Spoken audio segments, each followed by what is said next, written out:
இந்த நாள் உங்கள் ஒவ்வொருவரையும் நான் வாழ்த்துகிறேன். ක්‍රිස්තුස් වහන්සේ තුළ ප්‍රේමාන්තයෙන් ඔබ සියලු දෙනා සුබපතල පිළිගන්නවා. கர்த்தர் ஒவ்வொரு நாளும் நாங்க எதை அருவருக்கிறார் என்பதை நாங்கள் கடந்த நாட்களில் தியானித்து வந்தோம். අපි ගෙවී ගිය දවස්වල උන්වහන්සේ මොන මොන දේවල්ද පිළිකුල් කරන්න ඒ දේ අපි මෙනෙහි කරමින් இந்த ආවා. நாளே இன்னொரு வசனத்துல சொல்லப்படுது. දවසේදීත් අද වචනේ කියනවා நீதிமொழிகள் 6ஆம் அதிகாரம் 23வது வசனம் சொல்லுது, සිංහල බයිබලයේ හිතෝපදේශ 6 වෙනි පරිච්ඡේදයේ 24 වෙනි වචනේ කියනවා கட்டளையே விளக்கு அப்படின்னு சொல்லப்படுது. අඥාව පහනක් කියලා කියනවා.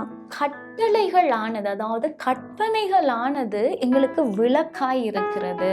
ඒ අඥාව කියන දේ අපිට පහනක්ව තිබෙනවා. நாங்கள் கர்த்தருடைய கற்பனைகளையும் நியாயங்களையும் நாங்கள் கை கொள்ளும் போது අපි උන්වහන්සේගේ අඥාවන් පනත් අපි පිළිපදින විට அது எங்களுக்கு விளக்காய் இருக்கிறது. ඒක අපිට පහනක්ව තිබෙනවා. நம்ம அந்தகாரத்திலையும் இருளையும் நடக்கிற எங்களுக்கு අන්ධකාරයේ අඳුරේ ගමන් කරන අපිට அப்படிப்பட்ட உலகத்துல வாழ்ந்து கொண்டிருக்க எங்களுக்கு එවැනි ලෝකයක ජීවත් වෙන අපිට எங்களுக்கு அந்த கட்டளைகள் விளக்காய் விளங்குகிறது என்று சொல்லப்படுது.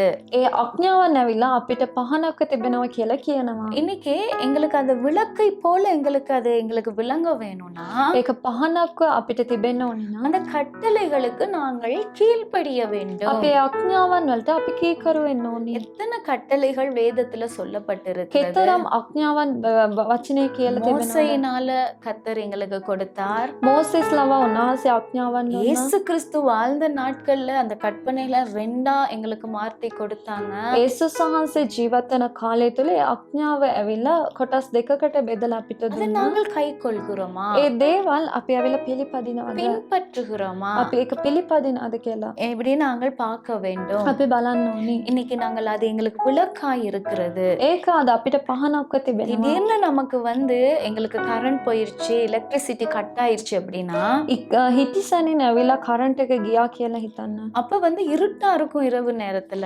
ඒ රාත්‍රී වෙලාවේදී ඇවිල්ලා කළුවරව තමයි අඳුරව තමයි ஒரு තිබෙන්නේ. விளக்கையோ ஒரு கேண்டிலையோ கொண்டு வர நேரம் டக்குன்னு அது வெளிச்சம் இருக்கிற பொருள் எல்லாம் தெரிய ஆரம்பிச்சு விட்டுரும். අපි ඉටිපන්දම නැත්නම් පහනක් අපි ගේන විට ඒ අඳුර පහ වෙලා තිබෙන ඒ සියලුම ද්‍රව්‍යයන් අපිට පේනවා. அப்ப கட்டளைகளை நாங்கள் கை கொள்ளும் போது எங்களுக்கு இருக்கிற காரியங்கள் எது நல்லது எது கெட்டது என்பது எங்களுக்கு தெரிய வரும். එතකොට මේ අඥාවන් ඇවිල්ලා අපි අනුගමනය කරන විට කොමක්ද හොඳ යහපත් දේ කොමක්ද වැරදි දේ කියලා අපිට පේනවා. எப்படி ஒரு இருட்டான ரூம்ல ஒரு விளக்கை நாங்கள் வைக்கும் போது அங்க இருக்க பொருட்கள் தெரியப்படுகிறதோ, කොහොමද එක කාමරයක අපි ඉටිපන්දමක් ගෙනල්ලා තියෙනකොට ඒ අඳුරේ තිබෙන ඒ දේවල් අපිට පේනවද? அதே போல நாங்கள் கற்பனைகள் கர்த்தருடைய கட்டளைகளை நாங்கள் கை கொள்ளும் போது அது எங்களுக்கு மற்ற காரியங்களை குறிப்பிட்டு நாங்கள் அறிந்து கொள்ளத்தக்கதா எங்களுக்கு அது உதவி செய்யும். ඒ වගේම අපේ අඥාවන් පිළිපදින විට කුමක්ද හරිද වැරදිද කියලා උන්වහන්සේ ඒ දේ අපිට පෙන්වලා දෙනවා. இது வரைக்கும் நாங்க அதை கை கொள்ளாம இருந்திருக்கலாம். මෙතෙක් අපි ඇවිල්ලා පිළිපදලා නැතුව ඇති.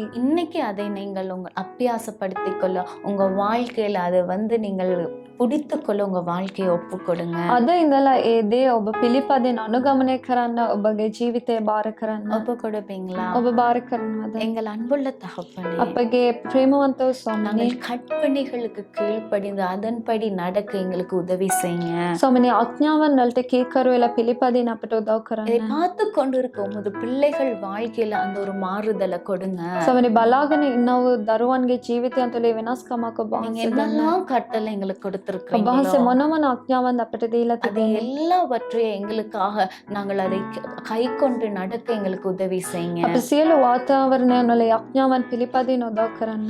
இயேசு கிறிஸ்துவின் நாமத்தில் பிதாவே, යේසුස් වහන්සේගේ නාමයෙන් පියාණනි. ஆமென். ආමේන්.